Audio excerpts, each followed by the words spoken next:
Tahapan pembuatan prototipe produk.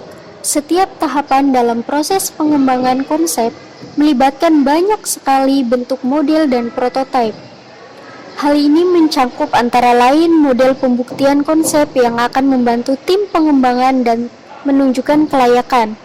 Model hanya bentuk, dapat ditunjukkan pada pelanggan untuk mengevaluasi keekonomisan dan gaya, sedangkan model lembar kerja adalah untuk pilihan teknis. Berikut adalah tahapan prototipe. Yang pertama adalah pendefinisian produk. Pendefinisian produk merupakan penerjemah konsep teknikal yang berhubungan dengan kebutuhan dan perilaku konsumen ke dalam bentuk perancangan tersebut. Aspek hukum produk dan aspek hukum yang melibatkan keamanan dan perlindungan terhadap konsumen. Yang kedua, working model. Working model tidak harus mempresentasikan fungsi produk secara keseluruhan dan dibuat pada skala yang seperlunya saja.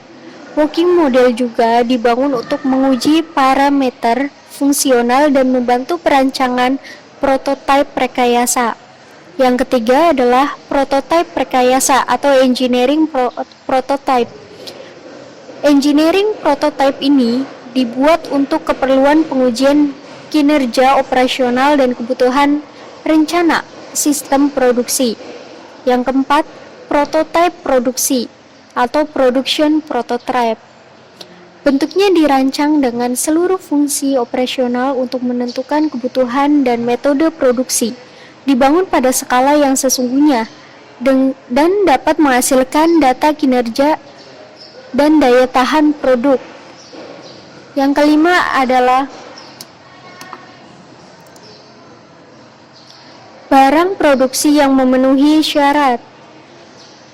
Dibuat dalam skala penuh, berfungsi secara penuh dan diproduksi pada tahapan awal dalam jumlah kecil untuk memastikan produk memenuhi segala bentuk standar maupun peraturan yang diberlakukan terhadap produk yang biasanya selalu diuji cobakan kepada umum.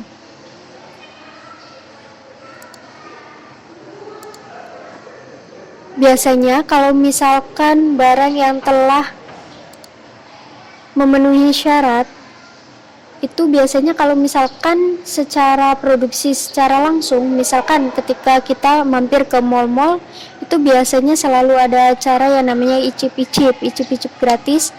Jika orang itu puas, maka orang itu akan memberikan nilai yang puas. Jika orang itu menemukan suatu mistake atau kesalahan kita dalam membuat produksi, misalkan ini rasanya terlalu asin atau rasanya terlalu manis, jadi nanti kita sebagai orang produksi itu akan mereproduksi ulang seperti apa sih yang sekiranya sesuai dengan lidah konsumen, seperti itu. Dan yang terakhir adalah model. Model merupakan alat peraga yang mirip produk yang akan dibangun. Secara jelas telah menggambarkan bentuk dan penampilan produk, baik dari skala besar atau diperkecil, untuk memastikan produk yang akan dibangun sesuai dengan lingkungan produk maupun lingkungan user.